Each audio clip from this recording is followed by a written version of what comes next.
তো বন্ধুরা সসটার মধ্যে দিচ্ছি রসুন কয়েক কোয়া, আর এইগুলো যাবে, এগুলো অবশ্যই একটু ঠান্ডা করে নেবে।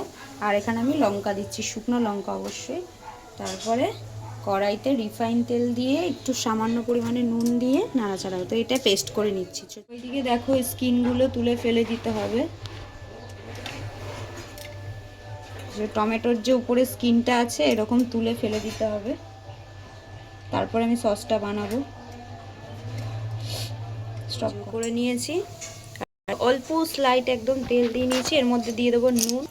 এই যে এটা দিয়ে দিয়েছি পরিমাণ মতো নুন। এবার এটা দিয়ে দেবো, গরম হয়ে গেছে, ভালো একদম মাখা মাখা করে করবো, তবে এটা সস হবে। আমি ডাইরেক্ট এতে শুকনো লঙ্কা দিয়েছি, তোমরা দিলে একটু চিলি ফ্লেক্সও ওপর দিয়ে ছড়িয়ে দিতে পারো, আমি কিন্তু তো শুকনো লঙ্কা দিয়েছি। তো একদম মিহি হবে সস। তো এটা হচ্ছে মিয়োনিজ, ডিম আছে, রসুন আছে, শুকনো আছে, আর এতে পরিমাণ মতো নুন দেব। তো একদম রেডি হয়ে যাবে ঘরোয়া তৈরি মিয়োনিজ। তো এই দেখো সস পুরো রেডি, অর্গ্যানিক সস ঘরের, খুব সুন্দর হয়, একবার ঘরে বানাবে। মাখা হয়ে গেছে, এবার এই মাখনটা গলিয়ে ওপর দিয়ে ব্রাশ করে এই সুতির ন্যাকড়াটা দিয়ে চাপা দিয়ে রেখে দেখাচ্ছি। সো বন্ধুরা আমি এরমভাবে রেখেছি, ঘরের জিনিস তো সেরকম আমার ফয়েল পেপার কিছুই নেই। তো এইদিকে দেখো সব সরঞ্জাম রেডি করে, এটা মেয়োনিজটা একটু করে নিয়েছি, মানে তেলটা যেহেতু নষ্ট হবে একটু ফ্রাই করেছি, নাহলে এরম সাদা রাখলে সাদাই হতো। এই যে সস, পিৎজা, পাস্তা, এদের চিকেনটা নয় স্মেল ছাড়বে, আমি ভেজে নিই। তোমরা যদি মানে কি আর বলবো, হালকা ফ্রাই করতে চাও বাটার দিয়ে করে নিতে পারো। আমি এখানে তেল দিয়েছি, হালকা বাটার দিয়ে ফ্রাই করে নিতে পারো, নাহলে গন্ধ ছাড়ে। আর সবজি তো এমনিই খাওয়া যায়, তাই সবজিটা কাঁচাই রেখেছি, এটা কিন্তু স্টিমে হবে। তো সব রেডি করে রাখলাম, সন্ধ্যাবেলায় করব। তো চলো তো যেটা বলছিলাম আর কি, তোমরা যদি এরকম পিৎজা বানাতে চাও হাতে কিন্তু অনেকটা সময় লাগে, তো এটা সময় সাপেক্ষ, সময় না দিলে কিন্তু পিৎজাটা একদমই ভালো হবে না। তো আমি সকালবেলা সব করে রেখেছিলাম, দেখেছো, রাত্রে ডোটা নিয়ে বসেছি।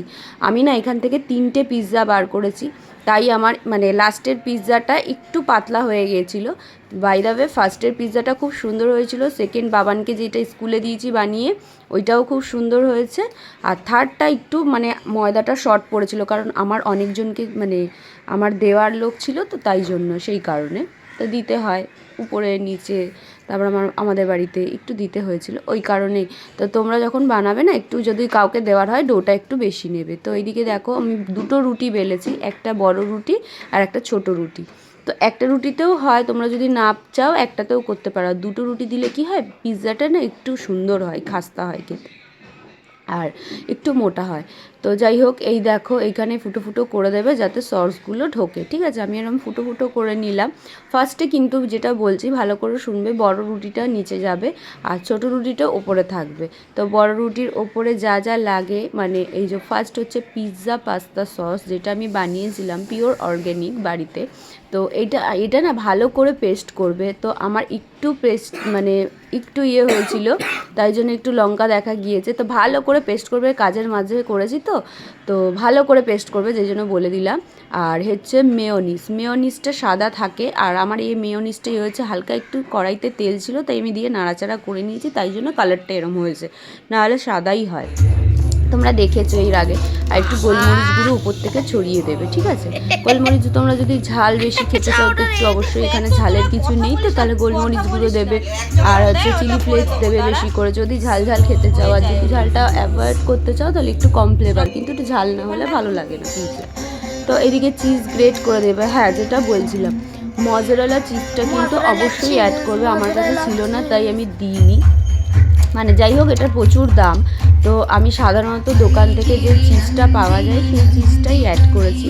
তো সেই চিজটা দিয়ে নেবে, তো দিয়ে তার উপর দিয়ে এই দেখো ছোটো রুটিটা আমি দিয়ে দিলাম, ঠিক আছে। এরকম ছোটো রুটিটা দিয়ে এবার সাইডগুলো আছে না মুড়ে দেবে, সাইডগুলো যাতে সুন্দর করে মুড়ে দেবে। আর আমি যে ওই ধারে দিয়েছি, মানে এটা ফার্স্টে যেহেতু হয়েছিল, সেকেন্ডটা খুব সুন্দর হয়েছে বাবানের স্কুলের পিৎজাটা।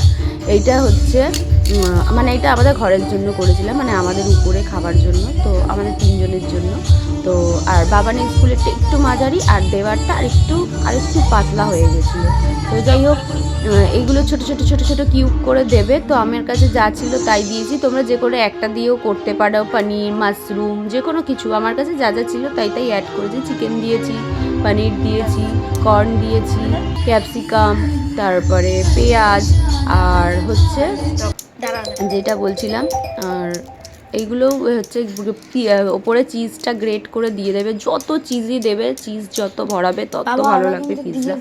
তো চিজের প্রচুর দাম জানোই, তো আমাকে 4টে চিজ লেগেছিলো আমার 3টে পিৎজাতে, মানে প্রতিটাতে 1.5 করে দিয়েছি।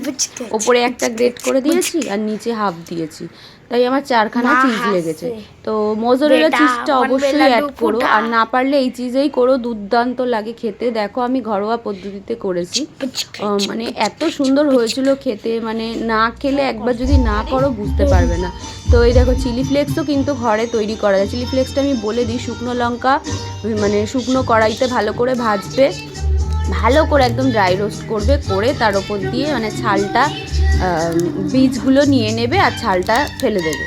ছালটা যদি অন্য কিছুতে লাগাতে চাও, তরকারি টরকারিতে লাগিয়ে দেবে, আর বীজটা নিয়ে নেবে। তো দেখো ফাইনালি অরিগ্যানো, তারপরে চিলি ফ্লেক্স আর গোলমরিচের গুঁড়ো ওপর থেকে এরকম ছড়িয়ে দেবে, দিয়ে এই যে আমার ফাইনালি রেডি।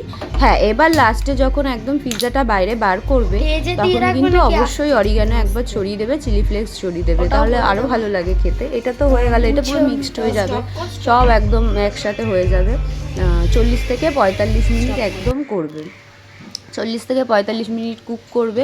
আর সব থেকে বড় কথা যেটা বলে দিচ্ছি, ভালো করে শুনে নাও, মানে যারা পারো তাদের আমি একদমই বলছি না, যারা ট্রাই করতে চাও অবশ্যই একবার ট্রাই করে বাচ্চাদের খাইয়েও, খুব মানে নাম করবে।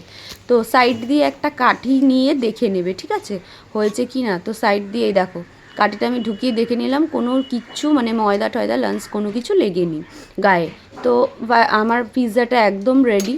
তো একদম ধরবে না গরম কিছু দিয়ে, কোনো কাপড় টাপড় দিয়ে। এই যে দেখো, ওই যে 2 নম্বর, এটা হচ্ছে বাবান্নি স্কুলে, ওইটা আমাদের ঘরের, আর ওইটা হচ্ছে দেওয়ার, মানে 3 নম্বর যেটা পাতলাটা করেছি, মানে ওইটা 3 নম্বর হয়েছে। ফার্স্ট যেটা আমরা বার করেছিলাম সেটা অসাধারণ হয়েছিল খেতে, মানে আমার শ্বশুর শাশুড়ি মাকে দিয়েছি আর আমরা খেয়েছি, যেহেতু ঘরেই হয়েছে করা।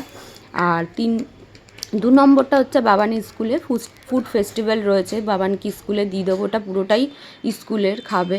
এই যে দেখো দাদাভাই কেটেছে, আমাদের ঘরের রোলার নেই না, খুব অসুবিধা হয়ে যায়, রোলার অবশ্যই লাগে পিৎজা কাটতে, তাহলে কি হয় এই যে আমি ওপরে জিনিসগুলো দিয়েছি না, এরকম ভেঙে যায় না। তো দাদাভাই এরকম তাড়াতাড়ি করে কেটেছে, তাই আমি যদি কাটতাম আমি আরও সুন্দর মানে আস্তে আস্তে কাটতাম, আর এগুলো পড়ে যেত না। দেখো বাবানের রিভিউটা কি আর বলবো, দেখো শেষ, বানাতে বানাতে শেষ। ওটা আমার পড়ে রয়েছে, আমার মুখে একটুখানি দিয়েছে অলরেডি, আর এইটা আমার পড়ে রয়েছে, মানে এইটা বাবানের 2 নম্বর চলছে। কি আর বলবো, আর বলার কিছু নেই, তোমরা একবার না ট্রাই করলে ফেস্টিভ্যাল তো আমরাও খেয়ে নিয়েছি, তো ওদের স্কুলে একা খাবে, আমরা কি আর খাবো না। এই যে সেকেন্ডটা মানে এটা চলছে। তো যাই হোক, ফার্স্ট বড় ছিল, সেকেন্ড মাঝারি, আর থার্ডেরটা একদম একটু পাতলা হয়ে গেছিলো। তো যাই হোক, রাত্রে খাবারে ছিল চিলি চিকেন, আর ওপরেই আমি রান্না করেছিলাম সরু চালের ভাত। তো ভিডিওটা ভালো লাগলে লাইক কমেন্ট শেয়ার করবে, চ্যানেলটা সাবস্ক্রাইব করে অবশ্যই আমার পাশে থাকবে অষ্টমী লাইফস্টাইলে। তো আজকের মতো সবাইকে টাটা অ্যান্ড লাভ ইউ।